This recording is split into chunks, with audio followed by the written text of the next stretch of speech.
Boa noite, meus amados. Com a graça do Senhor, que nós estamos mais uma vez reunidos neste santo nome, numa expectativa de que o Senhor e nos levar a uma profunda reflexão daquilo que Ele tem para ministrar a nós. Eu quero ler com todos vocês uma porção de textos que se encontra aqui em Mateus, capítulo 16, e também Atos dos Apóstolos, capítulo 2. Vamos ler desde o versículo 13 até o versículo 25.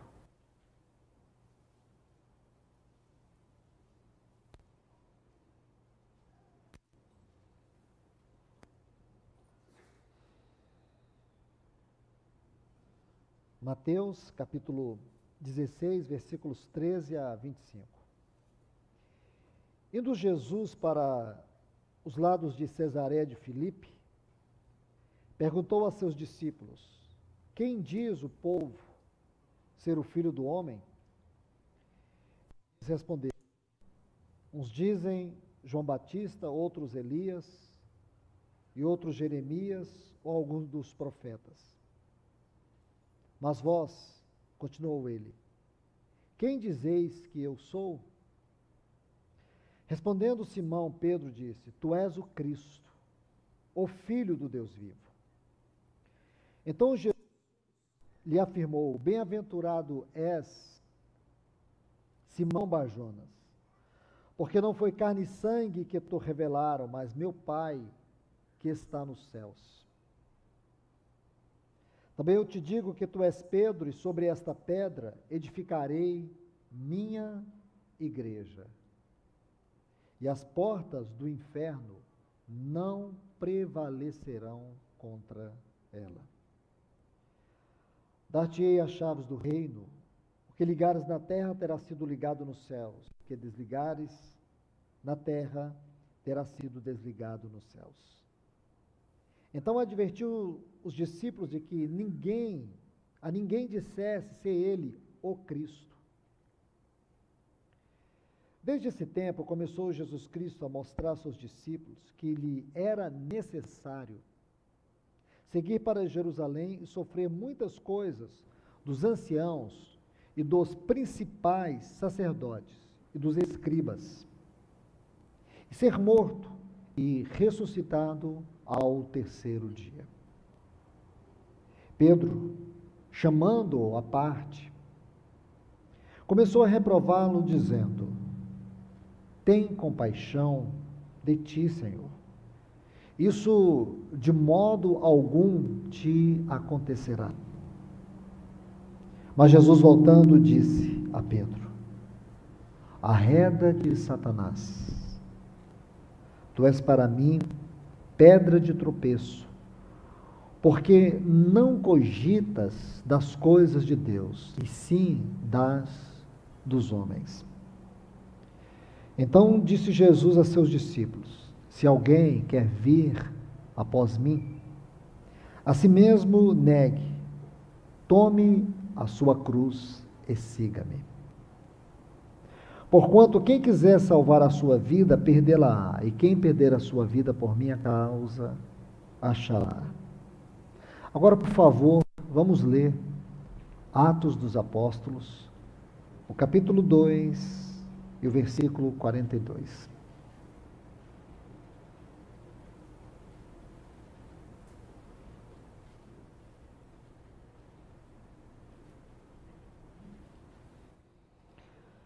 E perseveravam na doutrina dos apóstolos, na comunhão, no partir do pão e nas orações.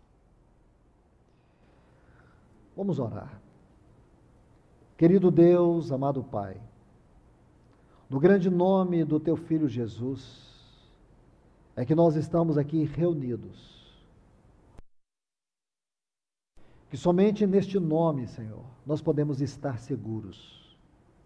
Somente debaixo deste nome é que nós nos reunimos para podermos alcançar a tua presença. Então nós te clamamos, Senhor, ajuda-nos. Pedimos a ti, ajuda-nos. Que a tua palavra, ela venha penetrar os nossos corações e nos constranger a viver a tua vontade, a compreender a natureza do nosso chamamento, da nossa vocação celestial. Abençoe esses dias aqui debaixo do teu nome, Senhor. É o que nós te pedimos. Em nome de Jesus, o teu Filho amado. Amém. Meus amados irmãos e irmãs em Cristo, somos tão gratos ao Senhor por esses textos. E aqui nesses textos, eu quero chamar a atenção de todos vocês para alguns pontos extremamente significativos. O tema deste encontro é o governo de Deus sobre a sua casa. Como nós entender o que é a igreja, segundo a mente de Deus, segundo o propósito de Deus. Há uma urgência que nós retornemos ao verdadeiro sentido, significado e prática daquilo que é a igreja. Uma das grandes tragédias, irmãos, que assola a espiritualidade cristã é a superficialidade, é a ignorância espiritual. É o fato de que muitos irmãos, eles não têm entendido o que é ser parte do corpo de Cristo.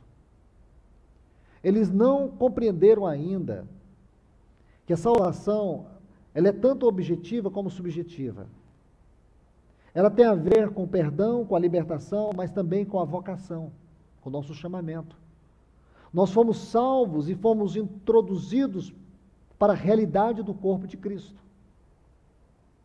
Quando Paulo quer nos mostrar a profundidade disto, ele vai nos levar à meditação do fato de que nós fomos batizados em um corpo, nós fomos introduzidos para dentro de um corpo.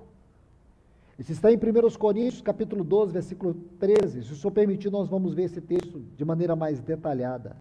Nós fomos mergulhados, nós fomos introduzidos para dentro do corpo de Cristo, para uma experiência mais profunda na sua realidade.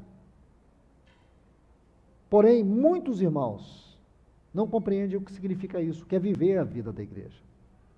Nós somos chamados a batalhar pela unidade da fé. A unidade da fé é a unidade da realidade daquilo que é a experiência da vida do corpo de Cristo. O corpo de Cristo é a sua igreja. A sua igreja é constituída dos membros que foram introduzidos mediante a obra da redenção, pelo perdão, pela libertação, que é a nossa tão grande salvação. Ninguém se torna parte do corpo de Cristo sem experiência da cruz, sem experiência da redenção. Porque a igreja não é um clube, a igreja não é uma associação, a igreja não é uma instituição, a igreja não é uma denominação, a igreja é uma realidade corporativa. A igreja, ela é constituída de todos os membros salvos. Isso não é organização, isso é organismo vivo. Isso não é instituição, isso é realidade espiritual. Então aqui, nessas porções que acabamos de ler, nós vamos ver os 4 fundamentos, tanto da doutrina como da prática. Se você observar, nos textos de Mateus, capítulo 16, versículos 13 a 25, nosso Senhor, ele se encontra naquela região de Cesareia de Filipe. Nosso Senhor está muito próximo do Monte Hermon. Eu tenho procurado chamar a atenção dos irmãos para mostrar a eles que nós temos que prestar atenção, não apenas no ensino do nosso Senhor, o que já é muitíssimo importante. É o fundamento da vida. Você entender, compreender, receber os ensinos de Cristo. Porém, nós entendemos que, de maneira inigualável, somente Ele fala nas suas ações. Tudo em torno dele é uma grande mensagem. Talvez o aspecto mais profundo e que requer de nós uma visão mais microscópica é compreender os movimentos de Cristo no seu ministério revelado nos evangelhos. Então, quando você tem essa perspicácia, essa percepção de entender como ele constrói o ensino em torno da sua pessoa, da sua obra, é algo muito extraordinário. Então, se você estuda Mateus capítulo 16 e também o capítulo 17, você vai ver que ele está na região de Cesareia de Filipe e ele está indo para o Monte Hermon.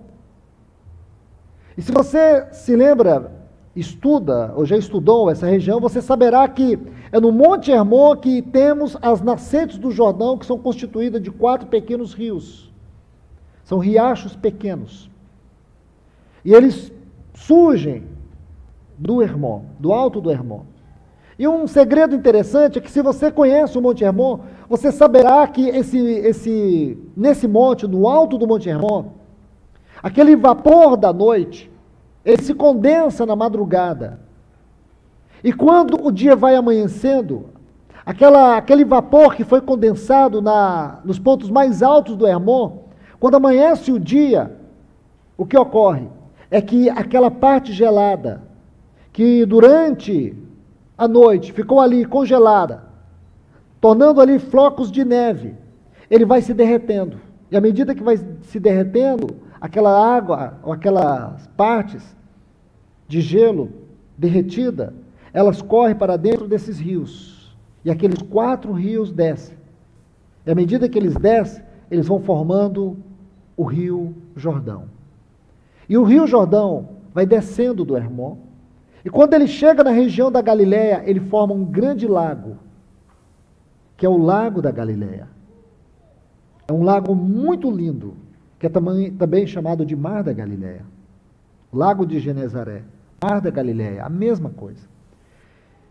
E de uma maneira muito curiosa, e somente pelo milagre de Deus na natureza, aquele lago, ele vai se retornar naquele leito do Jordão. E ali ele se torna o Jordão, ele vai percorrendo o seu trajeto. E ele vai finalizar no Mar Morto, o Mar Salgado. E do Mar Morto, ele é evaporado. Se você estuda essa geografia, você vai ficar assombrado, porque esta é uma geografia, é uma questão única em toda a Terra. O vapor que desce, que alaga aqueles pequenos riachos, que vão descendo, que formam um rio estreito e barrento, que se torna um lago lindo, repleto de vida, de peixes, e depois volta a ser aquele rio barrento, que vai descendo até a parte mais baixa da terra, e ali se torna o Mar Morto. Não é curioso isso, irmãos? Porque nós podemos dizer que tudo isso tem um ensino. Nosso Senhor, ele sobe ali ao Monte Hermon, aonde ele é transfigurado, e da onde Lucas diz que poderia dali mesmo ascender aos céus, em Lucas capítulo 9, versículo 51, quando ele completou os 3 anos de ministério, ele está ali, no Monte Hermon, mas primeiro ele passa aqui embaixo, porque tudo isso constrói para nós um grande cenário de revelação daquilo que o Senhor está querendo dizer para nós, porque aqui nós podemos chamar de as fontes da revelação. O Hermon vai nos falar das fontes da revelação, dos fundamentos da doutrina apostólica. Então, quando você vê tudo isso, irmãos, esse cenário lindo, ele está falando também da espiritualidade, daquilo que é a vida da igreja, quando ela é edificada sobre os fundamentos. Porque nosso Senhor coloca os 4 fundamentos daquilo que podemos chamar a doutrina neotestamentária, a doutrina apostólica, aquelas doutrinas, aqueles fundamentos que constituem a doutrina, e esses fundamentos no qual a igreja está edificada. Você vai ver que o primeiro fundamento é Cristo. Cristo. O segundo fundamento é a igreja. O terceiro fundamento é o reino. E o quarto que ele coloca: Cristo, a igreja, a cruz e o reino. Dentro dessa ordem da exposição escriturística. 4 fundamentos: Cristo, a igreja, a cruz e o reino. Porém, quando você coloca esses fundamentos dentro da ordem do propósito eterno, nós podemos dizer assim: Cristo, a igreja, a cruz e o reino. E aqui, dentro desse propósito eterno, nós vamos ver em Atos 2:42, nós vamos ver algo muito especial. Ele vai colocar os fundamentos da doutrina prática da igreja. E quais são esses fundamentos? Doutrina dos apóstolos, comunhão, partir do pão e as orações. E quando você coloca esses fundamentos lado a lado, os fundamentos doutrinários, os fundamentos práticos, você vai ver que eles estão interconectados espiritualmente.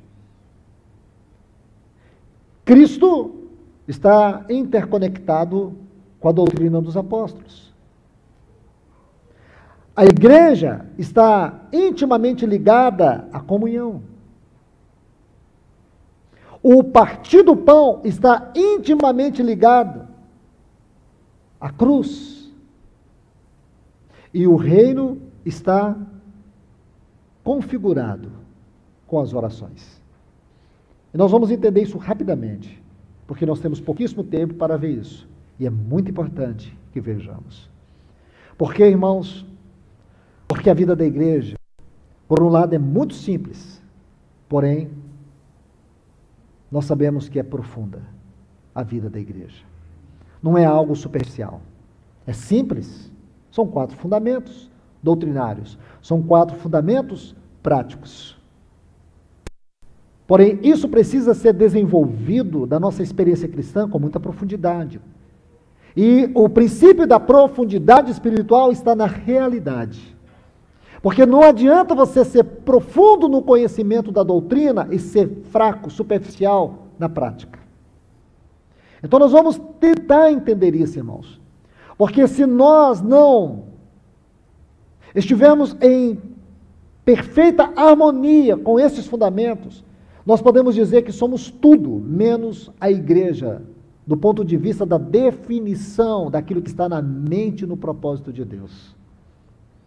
Nós não podemos ser igreja em termos de teoria, nós não podemos ser igreja na definição da religião. Nós temos que ser a igreja segundo o testemunho celestial.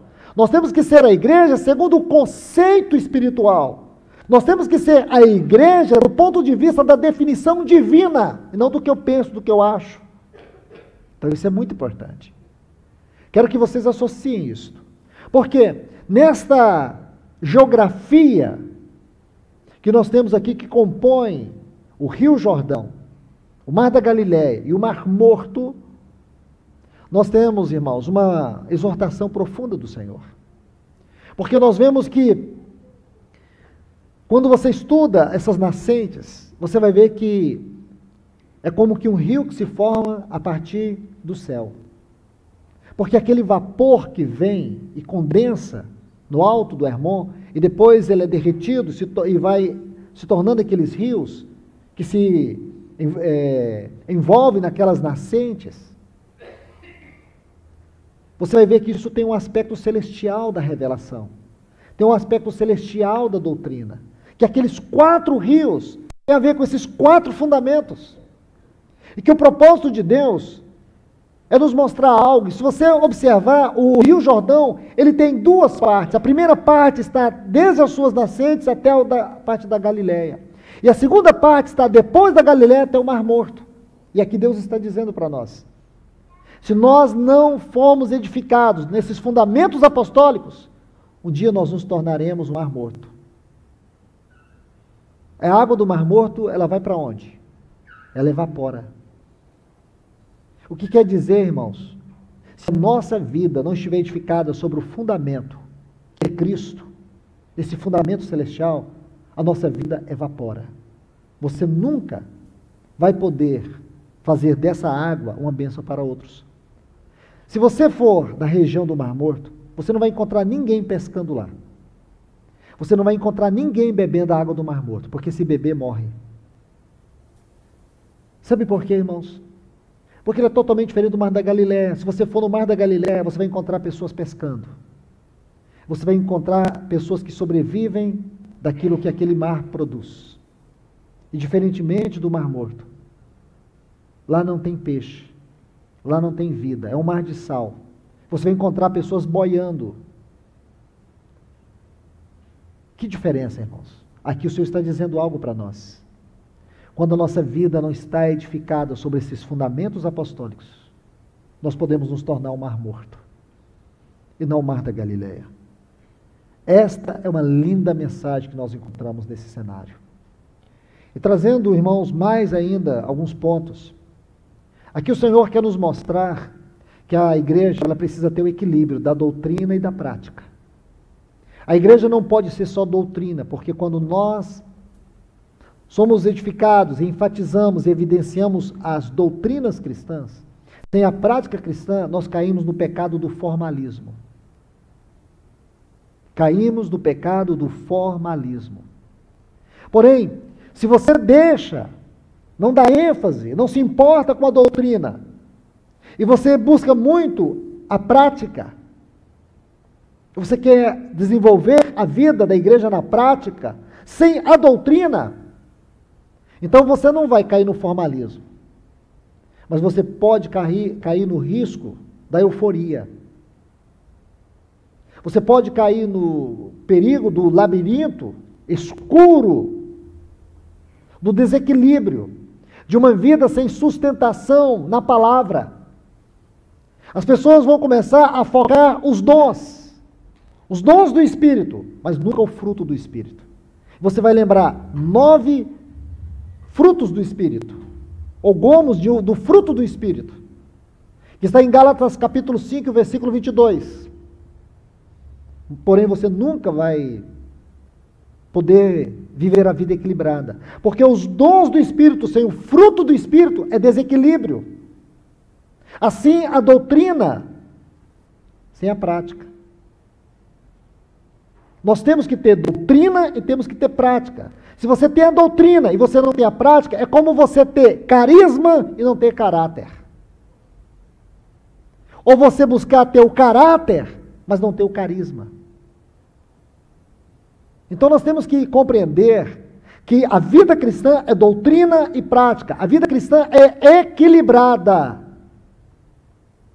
Oséias disse que Efraim é como um bolo que não foi virado, isto é, um bolo que é assado de um lado só. Nós nunca, irmãos, eu encorajo vocês aqui, os irmãos que têm tido o encargo do serviço dos anciãos das assembleias locais. Peço ajuda ao Espírito Santo, para que vocês possam cooperar debaixo da unção dele, da direção dele, do poder dele, da vida dele, da capacidade que só ele pode dar. Para que vocês sejam instrumentos em suas mãos, para que a igreja tenha uma vida equilibrada na doutrina e na prática. Então, meus irmãos, se nós olharmos para esses textos, então vamos ver aqui 4 fundamentos doutrinários e 4 fundamentos práticos. E eles se configuram. Vamos entender essa configuração. O primeiro fundamento doutrinário, nosso Senhor, ele vai dizer claramente: que dizeis os homens que eu sou? Aí Pedro diz: tu és o Cristo. Esse é o primeiro fundamento, Cristo. Cristo é o primeiro fundamento. No sentido da interpretação deste termo no Novo Testamento, Cristo não é uma tradução, uma transliteração da palavra hebraica Messias. Você pode tentar fazer isso, e não é errado, mas você pode simplesmente achar que a ênfase que está aqui é de um Messias, porém não é. A ênfase não é. Ele não como Messias. Se você lê Mateus capítulo 21, quando o nosso Senhor entra em Jerusalém, eles receberam ele com salvas, com cânticos, porque eles criam que ele era o Messias, ele era o rei que viria para poder libertar Israel do jugo romano. Porém, ele não se colocou como Messias, porque o sentido da palavra Cristo, na vida, no ministério de Cristo e também dos apóstolos, nunca enfatiza o Messias. E por quê, irmãos? Ora, Colossenses 2:2 vai dizer que Cristo é o mistério de Deus. O mistério de Deus é Cristo. Apocalipse, capítulo 10, e o versículo 7, vai dizer para nós que quando o anjo tocar a sétima trombeta, Apocalipse capítulo 10, versículo 7, quando o anjo tocar a trombeta, o que iria acontecer? Ele vai dizer assim, que o mistério de Deus será revelado. Apocalipse 10, 7, mistério de Deus. Hermeneuticamente falando, a hermenêutica é a ciência da interpretação. Você não pode interpretar um texto fora de um contexto. Um assunto que diz em Gênesis, se ele se desenvolve na Bíblia, ele não pode mudar na sua harmonia interpretativa. Ele não pode mudar a sua interpretação. Então, se você toma esse mistério de Deus de Colossenses 2, versículo 2, e mistério de Deus em Apocalipse capítulo 10, versículo 7, tem que dizer a mesma coisa. Então, o que é o mistério de Deus em Colossenses 2? Cristo. O que Pedro disse, tu és o Cristo, o Filho do Deus vivo. Então, veja isso, irmãos. Então, Cristo, segundo Paulo em Colossenses, é o mistério de Deus. E aqui existe um ponto interessante, que quando você quer estudar a carta aos Efésios, você precisa estudar a carta aos Colossenses. Da mesma forma, se você quer entender a carta aos Colossenses, você tem que entender Efésios. Por quê, irmãos? Essas cartas foram escritas na prisão por Paulo. E de uma maneira milagrosa, miraculosa. Essas cartas, elas têm uma afinidade espiritual profunda. A grande mensagem da carta aos Efésios está no capítulo 3, e o versículo 4, que vai nos mostrar o mistério de Cristo. E se você estuda a Epístola aos Efésios, nos seus 6 capítulos, nos seus 155 versículos, você saberá que o mistério de Cristo é a igreja. Ela é a sua plenitude. E quando você estuda Colossenses, você vai ver que Colossenses enfatiza o mistério de Deus. E você vai saber que o mistério de Deus é Cristo. Então, Efésios, o mistério de Cristo, a igreja. Colossenses, o mistério de Deus, Cristo. Dos 155 versículos de Efésios, nós vamos encontrar 75 deles, mesmo que de forma condensada, na epístola aos Colossenses. Então, essas duas epístolas, elas se completam. Se completam. Então, por favor, entendam isso, irmãos, porque é importante. Então, Apocalipse capítulo 10, versículo 7, diz que ao tocar a sétima trombeta, o mistério de Deus será revelado. Então, deixe-me colocar um texto complementar a este. Apocalipse capítulo 11, versículo 15. Diz assim, e o sétimo anjo tocou a trombeta, e o reino do mundo se tornou do nosso Senhor e do seu Cristo, e ele reinará pelos séculos dos séculos. Que texto, irmãos? Esse texto vai dizer algo para nós. Quando o anjo tocar a trombeta, essa é a sétima trombeta, ela está registrada em 1 Coríntios capítulo 15, a partir do versículo 50. E também está descrita para nós em 1 Tessalonicenses capítulo 4, a partir do versículo 17. Sétima trombeta. Se você entender isso, irmãos, você saberá algo muito especial. Porém, sobre muitos aspectos, mas aqui eu quero destacar este. É que você vai entender que essa palavra Cristo aqui é corporativa. Eu vou repetir isso com muito cuidado. O termo Cristo, no Novo Testamento, é um termo que fala de uma realidade corporativa. O reino do mundo se tornou do nosso Senhor e do seu Cristo. Quando? Quando isso? Ao toque da sétima trombeta. Nós sabemos que a sétima trombeta, um dos mais elevados pontos que constitui a sétima trombeta, porque se você estuda as 7 trombetas do Apocalipse, iniciando no capítulo 8, você saberá que cada uma das 6 trombetas, elas terão um cenário, uma ocorrência, cada uma delas. A primeira trombeta, chuva de granizo. A segunda trombeta, vai cair um meteorito. Então, você vai vendo cada uma delas. A terceira trombeta, vai cair um outro meteorito, como que um absinto. Aí você vai estudando estas trombetas. A quarta trombeta diz que uma pedra espacial, um meteorito, vai cair sobre as fontes das águas.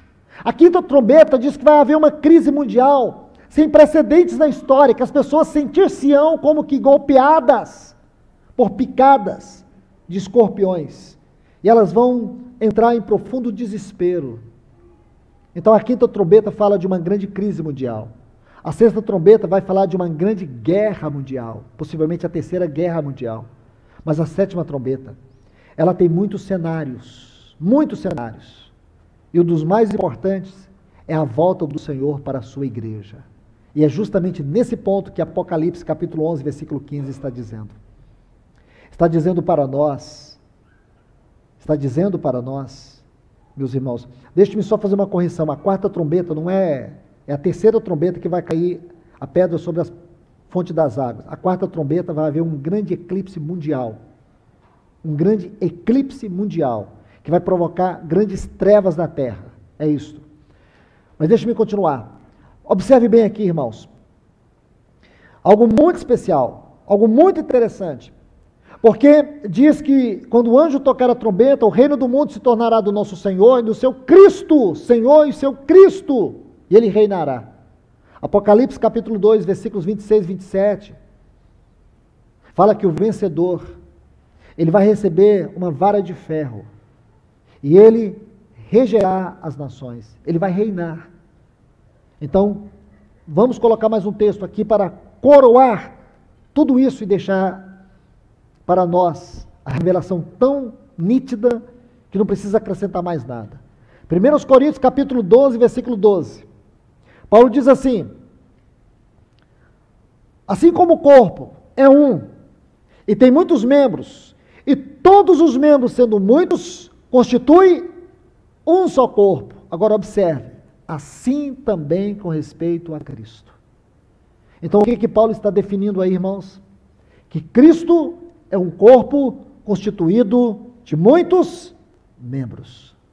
Paulo disse isso porque ele aprendeu de uma maneira singular, lá no capítulo 9 de Atos, quando ele teve aquela visão do Senhor, e ele perguntou: quem és tu, Senhor? E o nosso Senhor Jesus disse para ele: eu sou Jesus a quem tu persegues. Ora, Paulo não perseguia Jesus, porque Paulo estava convencido que Jesus, ele estava morto e sepultado em uma tumba em Jerusalém.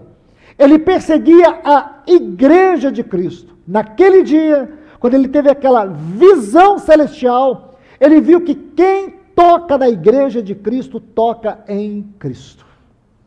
Naquele dia, ele viu que Cristo e a igreja é um corpo. Ele fala disto em Efésios capítulo 5. Ele diz assim que nós somos membros do seu corpo, da sua carne e dos seus ossos. No versículo 30. No versículo 32, ele diz: grande é este mistério. Qual mistério? O mistério de nós fazemos parte de uma unidade composta dessa unidade, onde Cristo é o cabeça que está no trono e nós somos o seu corpo que está na terra.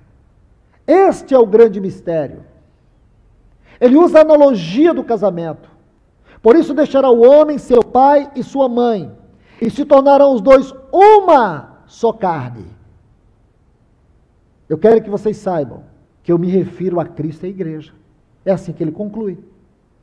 Então, meus irmãos e irmãs, Cristo na Bíblia fala de um homem corporativo. Eu vou repetir isso mais uma vez.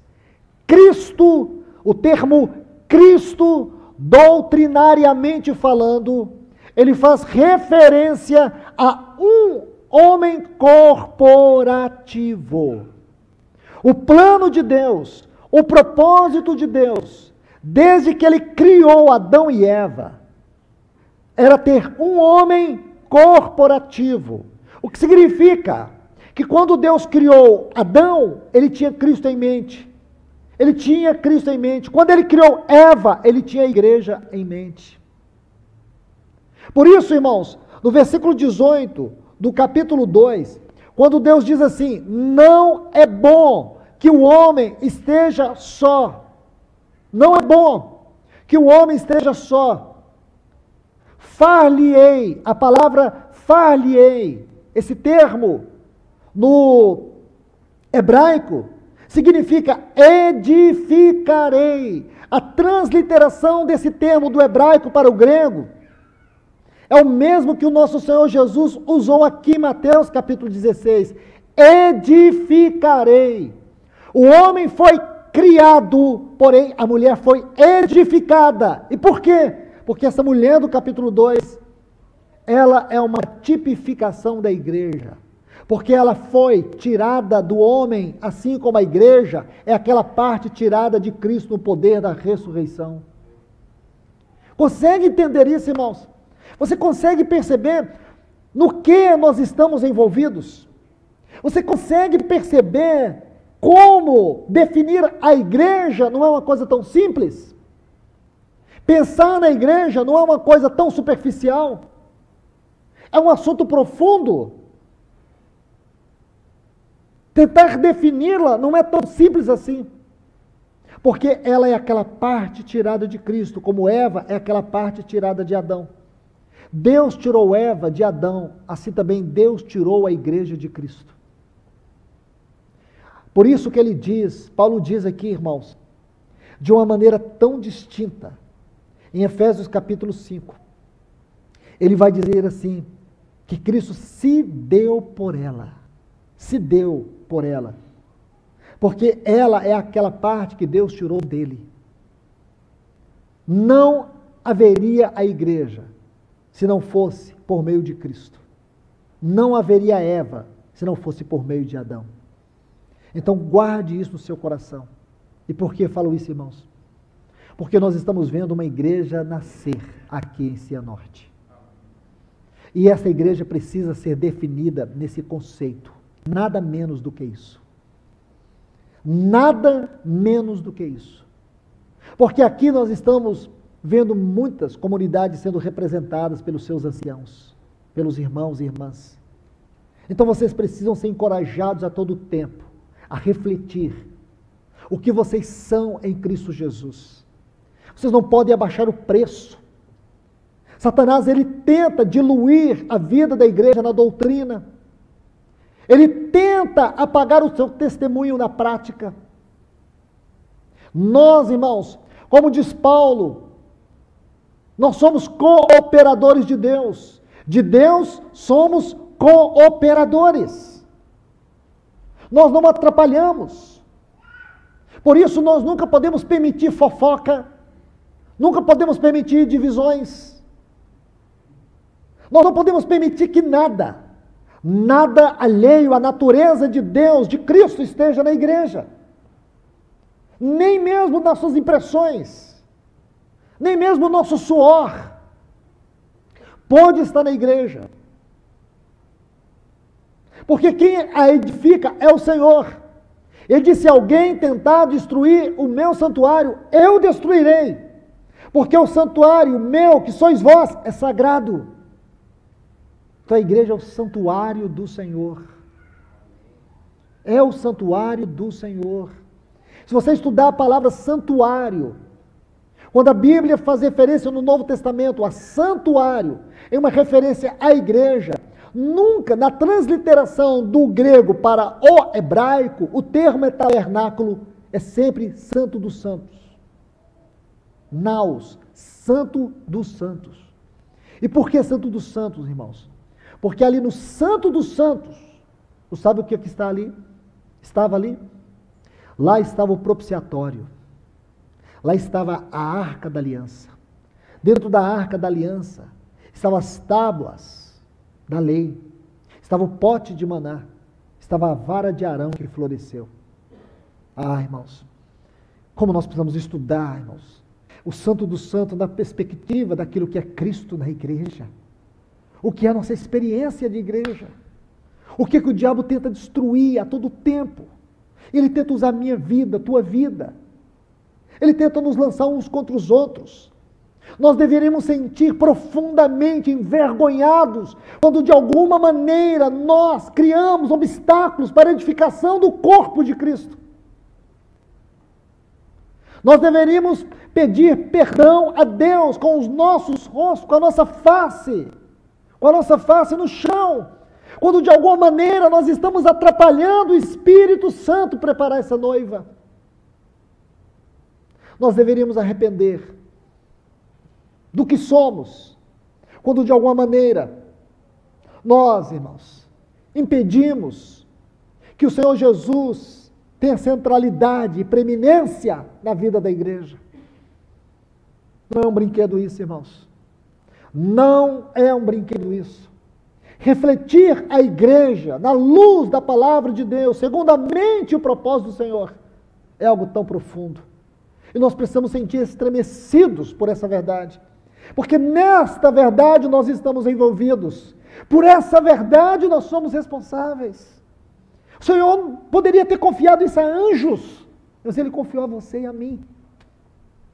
A ponto de Paulo dizer assim em Efésios capítulo 3, no versículo 10, para que, pela igreja, a multiforme sabedoria de Deus se torne conhecida agora. O tempo é agora. Aquele agora de Efésios 3:10 é o agora de hoje.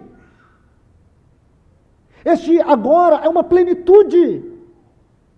Este agora, irmãos, é a nossa dispensação, a dispensação na qual nós fomos incluídos. E nós fomos incluídos numa etapa muito especial, numa etapa crucial, porque antes de nós vieram muitos. Antes de nós vieram os apóstolos, vieram os pais da igreja, vieram os pré-reformadores, vieram os reformadores, vieram aqueles irmãos que cultivaram a vida e o testemunho da restauração do Senhor. E agora nós estamos aqui, irmãos, como aqueles trabalhadores da última hora. Nós estamos aqui, irmãos, vivendo um momento crucial, onde você contempla os acontecimentos finais, as últimas peças escatológicas se encaixando, a hora da grande apostasia, a hora da grande batalha espiritual na mente. É esta hora que nós estamos vivendo. Então não é hora de acovardar, meus irmãos e irmãs. É hora de nós levantarmos as nossas cabeças, como disse o nosso Senhor Jesus em Lucas capítulo 21. Levantai as vossas cabeças, sabei que a vossa redenção se aproxima. É a redenção do nosso corpo, irmãos. Então agora precisamos entender isso. E o Senhor está nos dando uma grande oportunidade aqui neste lugar de iniciar a restauração do seu testemunho de uma maneira adequada. Lute por isso, irmãos de Cianorte. Batalhe por esta realidade, os demais irmãos das outras localidades. Batalhe. O que está impedindo o fluir do Senhor? O fluir do Senhor é a sua medida. O fluir do Senhor é o seu padrão. Então nós não podemos, irmãos, ser a igreja e não experimentar o seu fluir. Nós não estamos aqui para criticar a oração, não estamos aqui para criticar a palavra. Nós precisamos ser vasos recebedores desta palavra, vasos recebedores desta unção. Quem vai à nossa frente é o Espírito Santo. E por que não estamos indo? Por que não estamos percebendo o seu governo? Por que não percebemos os seus dons, os seus ministérios? Por que não temos percebido? Por que, irmãos? Nós temos que voltar a fazer perguntas. Por quê? Por que existe tanto embaraço? Por que nos sentimos tão travados? Por que nos sentimos tão acovardados, tão tímidos, tão frios? Por quê? Existe muita superficialidade. Por quê? Nós temos que fazer perguntas. Nós temos que questionar, irmãos. Não é questionar com ironia, não é questionar com crítica, é questionar com o coração rasgado. Pedir que o Senhor nos ajude. Pedir que o Senhor revista, passe em revista nós, como soldados desta grande batalha espiritual, e que Ele nos corrija, que Ele nos ajuste, para que o Espírito Santo tome a dianteira e nós possamos seguir os seus passos, seguir a sua unção, seguir a sua direção, seguir os seus movimentos, e para que Cristo tenha prazer entre nós como a sua Assembleia. Então, irmãos, este primeiro fundamento, como eu estava dizendo a vocês, Cristo é um homem corporativo. Mas quando você vai para a doutrina prática, o primeiro fundamento da doutrina prática é a doutrina dos apóstolos, da vida prática da igreja, aliás, é a doutrina dos apóstolos. Como nós podemos definir o que é esta doutrina dos apóstolos? Atos 5, 42. Diz assim, eles não cessavam. Da mesma maneira como diz em Atos 2, 42, e perseveravam. Atos 5, 42, não cessavam de ensinar e de pregar que Jesus era o Cristo. Qual era, irmãos, a mensagem daquela igreja primitiva? Cristo.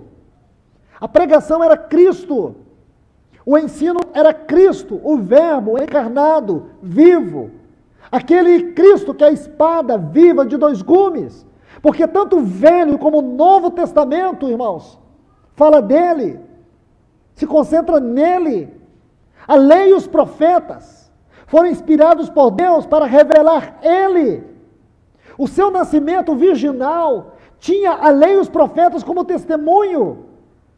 Ele é a chave hermenêutica de todos os livros da Bíblia. Nunca compreenderemos a Bíblia sem ele.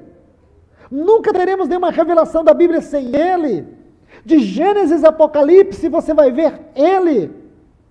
Todos os livros da Bíblia foram escritos para falar dele, apontam para ele. Ele está em todos os livros do Novo Testamento, como também do Velho Testamento. Ele é a chave da Bíblia. Então, irmãos, aquela igreja primitiva, naqueles 30 primeiros anos, não tinha um livro escrito. Não havia nenhum livro escrito. O primeiro livro a ter sido escrito, segundo alguns estudiosos, foi a primeira carta aos Tessalonicenses. O Evangelho foi Marcos. Existem discussões, mas isso não importa. Mas não era a doutrina, nenhum livro dos apóstolos. A doutrina apostólica, a mensagem, o ensino era Cristo, sua pessoa e obra. O Cristo vivo, o Cristo ressurreto, aquela palavra eterna, aquele Logos. Logos tem a ver com a mente de Deus. Era isso que os estudiosos, essa palavra surgiu. Ela foi usada por um filósofo de Éfeso, 600 anos antes de Cristo. Este filósofo, Heráclito de Éfeso, 400 anos antes de Cristo, me perdoe. Ele foi o primeiro a usar o termo logos, porque para ele logos era uma mente, era uma razão que estava por detrás do universo. Imagine, irmãos, aquele homem, ele tinha essa percepção. Aquela mente, aquela razão, ele chamou de logos. Logos. Algo muito interessante aqui. Deus, ele, irmãos, em muitas situações, ele vai nos mostrar aquilo que Cristo disse: se vocês se calarem, as pedras clamarão. Então Deus usou muitas pedras na história. Este homem foi uma pedra que Deus usou para fazer uma das mais profundas declarações, que depois o apóstolo João toma esta palavra e aprofunda nela de maneira espiritual. No princípio era o Logos era Deus, e o Logos estava com Deus. O Logos era Deus e estava com Deus. Era Deus. Ele era Deus, co-inerência. Ele estava com Deus, coexistência, co-inerência e coexistência. Este é o verbo. Essa é a palavra. Nunca pense em termos de palavra fora do Logos, de Cristo. Então eu quero te falar uma coisa. Meu amado irmão e minha amada irmã, sabe quando é que você recebe a palavra para pregar e para ensinar? É quando, em primeiro lugar, você tem comunhão com ela. Não é com a Bíblia em si. Ter comunhão com a Bíblia tem que ser a consequência de ter comunhão com o Logos. Porque se você tem comunhão com a Bíblia, a única coisa que você vai ter é conhecimento intelectual. Mas quando você tem conhecimento com o Logos, experiência com Ele, intimidade com Ele, você vai ter revelação espiritual. É vida. Aí você vai pregar com vida e não com conhecimento. Você vai pregar uma palavra, não é uma palavra que os ouvidos ouvem, é uma palavra que o coração sente ela penetrar. Intimidade com a pessoa. Experiência com a pessoa. Aí sim, tudo o que você lê nessa palavra saltará sobre o seu coração. E você vai pregar com fé. Porque não se prega com o intelecto. O intelecto é uma pequena consequência do ministério da palavra. Você prega com fé. Porque você está pregando uma coisa viva. Aquilo que para o mundo é loucura.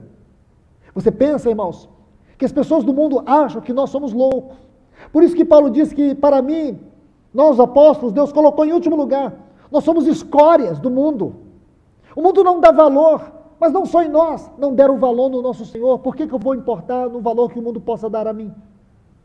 Porque o que nós fazemos, irmãos, é um ministério espiritual. Porém, é um ministério de vida ou ministério de condenação. Quando Jesus mandou os discípulos pregarem o Evangelho pela primeira vez, ele disse: entrai pela cidade. Se aquela cidade, aldeia, não receber vocês, saiam dela e sacudam a sandália dos vossos pés, porque essa poeira servirá para o juízo. Que coisa, irmãos! É uma palavra de fé, porque quando você prega, você está entre os céus e o inferno. É vida ou morte. Porque aquilo que nós estamos fazendo aqui nesta noite, com absoluta certeza, com absoluta segurança, terá um impacto na eternidade. Ou para a vida, ou para a morte. Ou para a salvação, ou para a condenação. Ou para o reino, ou para a perdição. É muito sério tudo isso, irmãos. Então, vamos pregar com fé. Pregue com fé. Pregue crendo que cada palavra é vida sobre aqueles que a ouvem, sobre aqueles que a recebem. Cristo é a doutrina dos apóstolos. Então digo para os irmãos, o meu encargo aqui é encorajá-los sobre esse início que vocês estão vivendo, sobre esse momento tão especial que vocês estão testemunhando, e também encorajar os irmãos que já caminham,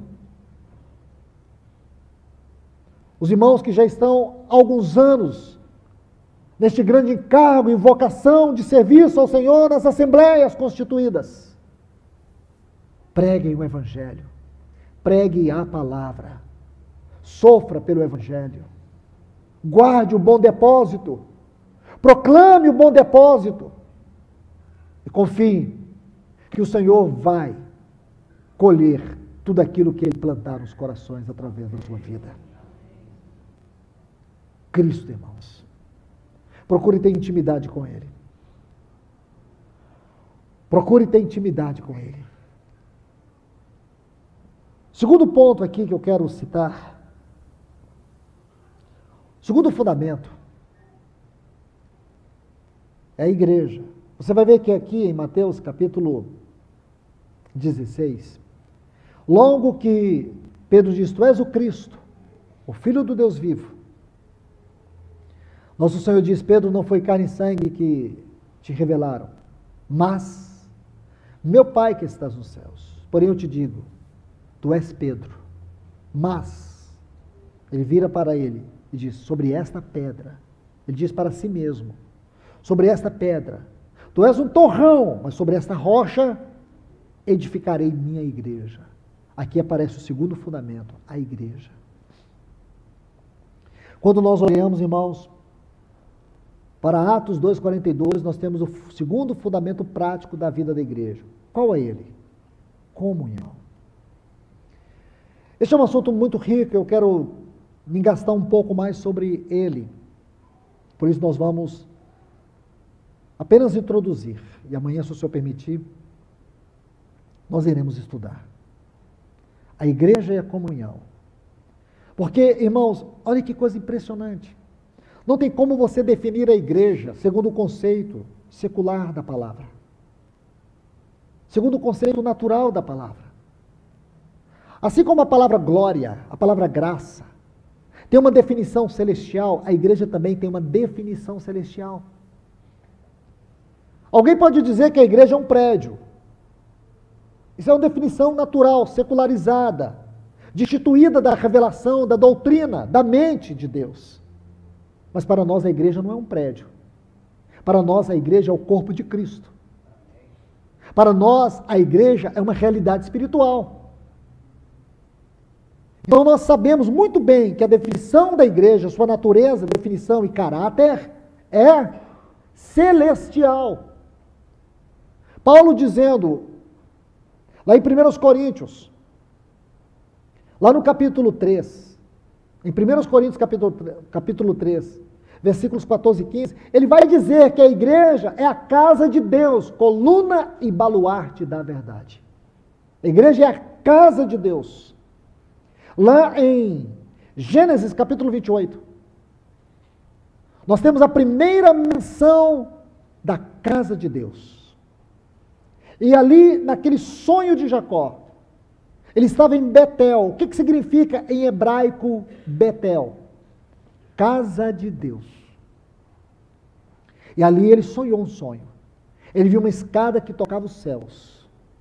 Deus estava no alto daquela escada. Quando ele se dá conta daquele sonho, ele fica profundamente abalado. Ele diz assim, a melhor tradução dessa palavra, assombroso é este lugar. Este não é outro lugar, senão a casa de Deus, a porta dos céus.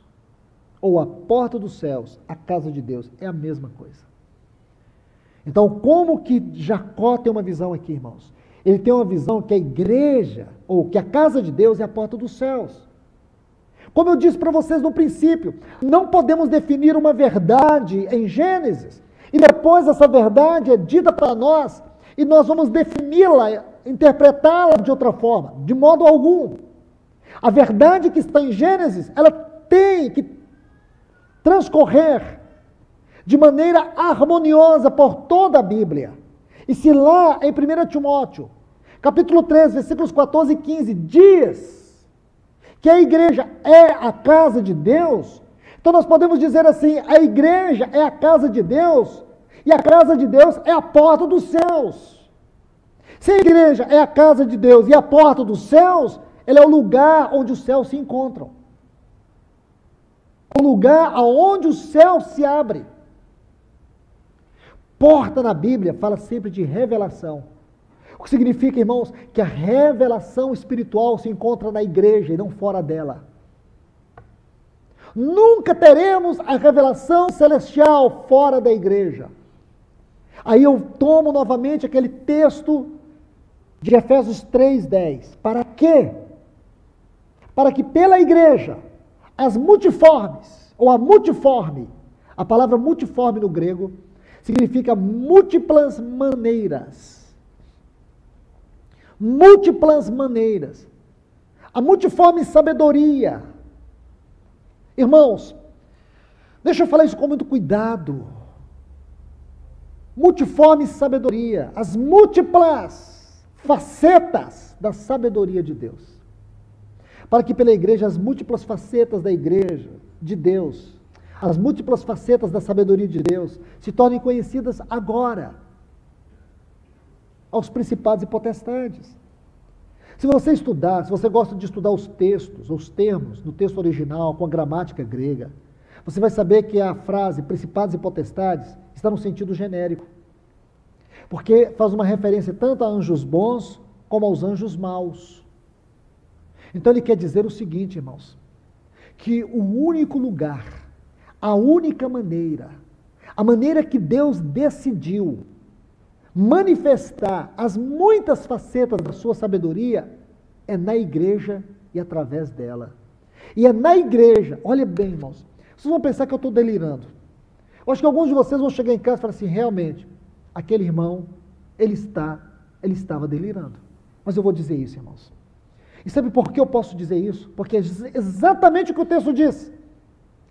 O texto diz assim, para que pela igreja, as múltiplas facetas da sabedoria de Deus se tornem conhecidas agora, dos principados e potestades, nos lugares celestiais.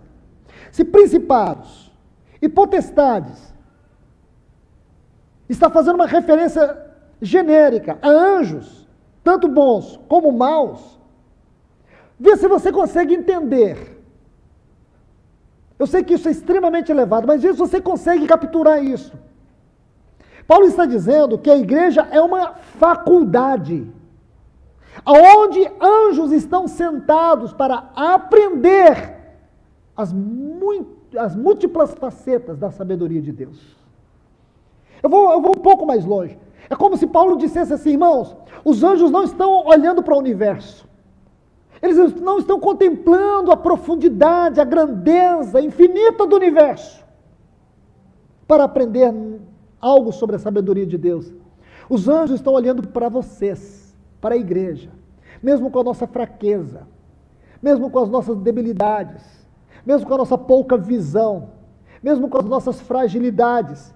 Eles estão olhando para nós. É como aqueles querubins em cima da arca, olhando para o propiciatório. Aonde os anjos, os querubins vão aprender sobre a redenção, irmãos? Não é olhando para nós. Como que os anjos vão aprender sobre perdão? Porque Deus não perdoou nenhum dos anjos. Os que caíram foram para o inferno. Mas aonde que eles vão aprender perdão? Lá no céu não tem uma escola de perdão, mas na igreja tem uma escola de perdão. Aonde os anjos vão entender sobre redenção? Na igreja, irmãos. É na igreja. Aonde eles vão aprender os aspectos mais profundos, a altura, a largura, o comprimento e a profundidade do amor de Deus. Aonde, irmãos? Porque os anjos caíram e Deus não enviou Cristo para morrer pelos anjos, mas o homem caiu e Deus enviou seu filho para morrer por ele. Aonde que eles vão aprender esse tão grande amor de Deus? Na igreja, irmãos. Como aqueles querubins olhando para dentro do propiciatório. Assim os anjos, os principados e potestades nos lugares celestiais, olhando para aprender as grandezas da sabedoria de Deus. Na igreja. Isso é impressionante, irmãos. Porque a igreja é uma expressão do Deus triuno. Por isso que o fundamento doutrinário da igreja está ligado ao fundamento prático da comunhão. Porque a igreja, irmãos, é a comunhão dos santos, é a comunhão do corpo. Mas essa comunhão, ela não nasce em nós, ela não deriva de nós. A comunhão, irmãos, não tem em nós a sua base. A comunhão, irmãos, a comunhão a qual nós fomos chamados a viver, é a comunhão do Deus triuno. Eu digo para vocês, irmãos, a nossa base de comunhão não é nem mesmo aquele relacionamento que Jesus Cristo teve com os discípulos. A nossa base de comunhão é o relacionamento que Deus tem na Trindade. A Trindade é a nossa base de comunhão. Então que o Senhor nos ajude. Nós vamos seguir a partir desse ponto. Só com a ajuda do Senhor, irmãos. Que o Senhor nos socorra com a sua palavra. Que o Senhor nos dê um céu aberto. Que esses aspectos ministrados nesta hora se torne vida em cada um de nós. Não conhecimento, mas vida. Que Deus vos abençoe, irmãos. Vamos orar.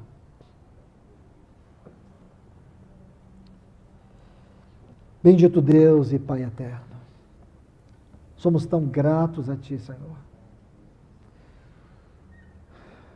por meditar na Tua palavra. Somos tão gratos, Senhor, por nos abrir os Teus céus e nos dar espírito de sabedoria e de revelação nesta hora, para compreendermos a grandeza daquilo que é a Tua igreja, não na nossa, mas na Tua definição. Nos ajude a ver, Senhor, o que é Cristo e esta doutrina dos apóstolos, este fundamento doutrinário, Cristo, e este fundamento prático, a palavra. Nos ajude a ver isso, Senhor. Nós não queremos estar edificados sobre nada que não seja estes fundamentos que o nosso Senhor, Teu Filho amado, deixou para nós, para que nós possamos crescer como santuário, edificado sobre o fundamento dos apóstolos e profetas, sendo o nosso Senhor Jesus o fundamento. Então nos ajude nesta hora, Senhor. Vem, Senhor, e corrija tudo aquilo que nas nossas assembleias não está de acordo com esse padrão, com esse fundamento. Retira tudo aquilo que tem atrapalhado o edificar do Senhor. Nos ajude, Senhor. Nós oramos juntos aqui em uma só voz, no grande nome de Jesus, o Teu Filho amado. Amém. Que Deus vos abençoe, irmãos.